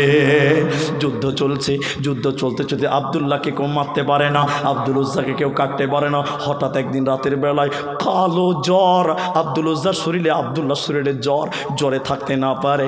ওই রাত্রিতে আব্দুল উজ্জার মারা গেল। নবীজি কন্দনরত, মন মানসিকতা ভালো নেই। বিশ্ব নবী আব্দুল উজ্জার জানাজার ইমাম, নবীজি কাঁদতে কাঁদতে ভারাক্রান্ত হৃদয়ে নবীজি ইমামতি করলেন আর আগুন ধরালেন। অন্ধকার রাত, আলো ছিল না, লাইট ছিল না, অন্ধকার রাত্রে আলো জ্বালিয়ে মশাল যাকে বলে, হযরতে বেলালকে বললেন নবী বেলাল রে তুমি আলো দেখাবে, আমার সাহাবীরা আজকে আব্দুল উজ্জার মাটি দেবে, কবরে জানাজার পরে মাটি দেবে। হযরতে বেলাল মশাল ধরে আলো করছে, সাহাবীরা লাইন ধরে আছে মাটি দেওয়ার জন্য। যখন সাহাবীরা একটু একটু রাগাচ্ছে, হযরতে বেলাল বলেন কবরের ভিতর থেকে আওয়াজ বের হচ্ছিল তোমরা তোমাদের ভাই আব্দুল্লাহকে কষ্ট দিয়ে কবরে নামায় না। হযরতে বেলাল বলে আমার গলার আওয়াজটা চিনা চিনা মনে হলো, সবাইকে আবার ঠিক করে কবরের সামনে গিয়ে দেখলাম ওই কবরে লাশটা ধরবে কে, লাশটা ধরার জন্য নেমেছে কে? তিনি হলেন নবী মুহাম্মদুর রাসূলুল্লাহ সাল্লাল্লাহু আলাইহি ওয়াসাল্লাম। নিজে কবরে নেমেছে, আব্দুল উজ্জার লাশ ধরেছে নবীজি। নিজে কবরে আব্দুল উজ্জাকে শুইয়েছিল, কবরে শুয়ে মাটি দিয়ে নবীজি দোয়া করছিলেন, আল্লাহ আজকে সন্ধ্যা পর্যন্ত আমি আব্দুল উজ্জার উপরে রাজি ছিলাম, আব্দুল্লাহর উপরে রাজি ছিলাম, আল্লাহ তুমি আব্দুল্লাহর উপরে রাজি হয়ে যেও। সাহাবীরা কাঁদতে কাঁদতে বলেছিলেন, ওরে আব্দুল উজ্জা, তোর কপাল কত ভালো, তোর নসিব কত ভালো, তোর কপাল কত ভালো আব্দুল উজ্জা রে, তোর নসিব কত ভালো। এই কবরে যদি আমি থাকতাম তাহলে আমার কতই না সৌভাগ্য হতো, আমাদের কপাল কতই না খারাপ, তোর কপাল কতই না ভালো। বলছিলাম সাহাবায়ে কেরাম দ্বীনকে বাঁচাবার জন্য, ইসলামকে বাঁচাবার জন্য টাকা দিতে পারেনি, পয়সা দিতে পারেনি, কিন্তু তারা যদি গরিব ছিল নিজের জানটা দিয়ে ইসলামকে বাঁচিয়েছে। আল্লাহ তাবারাক ওয়া তাআলা বলেন, ইউকাতিলুনা ফি সাবিলিল্লাহ ফায়াকতুলুনা ওয়া ইউকতালুন। দ্বীনকে বাঁচাবার জন্য হয় তোরা মারবি নচেত তোরা মরবি, কিন্তু দ্বীনকে মিটতে দেওয়া যাবে না। নারায়ে তাকবীর। তোমরা ভুলে গেছো বীর শহীদের নাম, তারা জান্নাতের ফুল বাগিতে, তারা জান্নাতের কুশ বাগিতে অতিথি ভ্রাম্যমান, রাহেলিল্লাহ করছে তারা জীবন কোরবান, রাহেলিল্লাহ করছে তারা জীবন কোরবান। ভাই 1টা বাজে, আপনারা যেটি মানুষ আছেন, আমি তো বয়ান শেষ করিনি, কমসে কম 1.5 অবধি বসেন, 2 ঘন্টা হোক। যে রাজাপুরের মানুষ, একটু কষ্ট দিব আপনাদেরকে আজকে।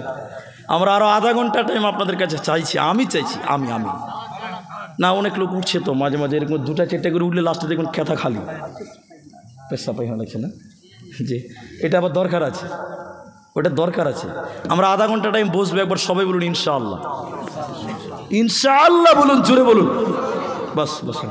পেশা পায়খানা দরকার আছে। এক জালসাতে এক বক্তা উঠেছে, বুঝলেন, যুবক বক্তা আমাদের মতো, উঠে খালি মাইক ধরেছে, আর একটা যুবক ছেলে উঠছে ওখান থেকে, তখন বলছে বসো, তখন যুবক ছেলেটা এরকম করছে, তার মানে জানেন পেশাব করবে, তখন বক্তা বলছে হ্যাঁ বসো, যুবক ছেলে একটু কষ্ট করে বসতে পারবে না, 1 ঘন্টা 1.5 ঘন্টা। বক্তা ধমক দিয়েছে, লক করে বসে গেছে। বক্তা 1.5 ঘন্টার জায়গায় 2 ঘন্টা বক্তব্য রেখেছে।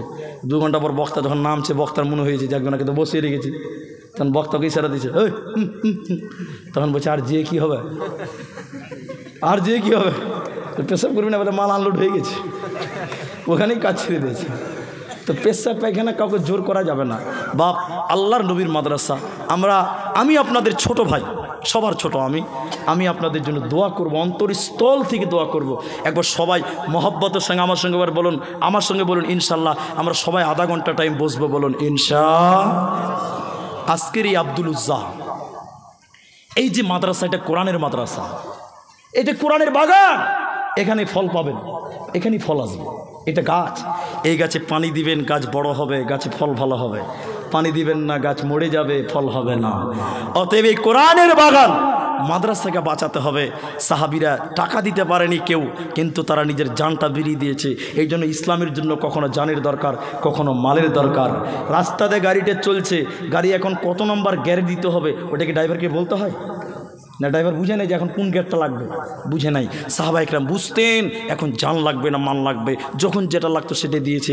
আজকের এই জালসাতে ভাই জানের কারো দরকার নাই, সবারই মালের দরকার। বিরাট বিল্ডিং তৈরি হচ্ছে, বাবজি আধা ঘন্টা টাইম চাইলে আমি একসঙ্গে সবারই পেশাব লেগে গেল। আল্লাহর রাস্তায় বসেন, আধা ঘন্টা টাইমটা বসেন। আল্লাহ আল্লাহ, আমরা তো মুসলমান, ওয়াদা করছি ইনশাআল্লাহ আমি এই মাদ্রাসাতে, বিরাট বড় মাদ্রাসা, আমার শেখের খুব আবদার, খুব বড় দিলে আশা, এই কোরআনের বাগানটা আরও বড় হবে। এখানে ছাত্রীরা হাফেজা হবে, আলেমা হবে, বড় আশা আছে, বড় শখ আছে, আপনাদেরও আশা আছে, শখ আছে, আপনারা সহযোগিতা করবেন, ইনি সাকসেস করবেন। এই হলো আলোচনা আজকের এই জালসাতে। এই যে মাদ্রাসার জন্য জানেন কতটি রড লাগবে, জানেন কতটা ভালো লাগবে। শেখ বলে দিলেন সিমেন্টের কথা, এত সিমেন্ট এত রড লাগবে, কে দিবে? এগুলো মমতা ব্যানার্জি দিবে না, এগুলো আপনারাই মমতা ব্যানার্জি, আপনারাই নরেন্দ্র মোদী, আপনারাই মমতা ব্যানার্জি। আপনাদেরকে বলতে চাই, সাহাবা একরাম যদি কোরআনের জন্য জীবন দিতে পারে, আজকের এই মাদ্রাসার জন্য 1 জুন থেকে শুরু করেন। আজকের এই রাজাপুরে অত্তর এলাকাতে অনেক পয়সাওয়ালা মানুষ আছেন, অনেক দেনেওয়ালা লোক আছেন। শুধু জোরহাত করে বলি, পা ধরে নিচ্ছি আপনাদের, লম্বা হাত হলে পা ধরতাম, আধা ঘন্টা আগে কেউ উঠবেন না। একজন মানুষ আজকের এই জালসাতে বলতে পারেন, আব্দুর রহমান তুমি ছেলের মানুষ, আমাদের ছেলে, আপনি ছেলে মনে করে আসতে পারেন, কেউ বড় ভাই মনে করতে পারেন, কেউ ছোট ভাই মনে করতে পারেন। এই মাদ্রাসাটার জন্য যেমন রডের দরকার, যেমন বালুর দরকার, যেমন সিমেন্টের দরকার, ঠিক অনুরূপ টাকারও দরকার। মাদ্রাসার জন্য লেবার মিস্ত্রি টাকা, মাদ্রাসা চালাতে গেলে শিক্ষকের বেতন, খাওয়া খরচ, অনেক খরচ আছে।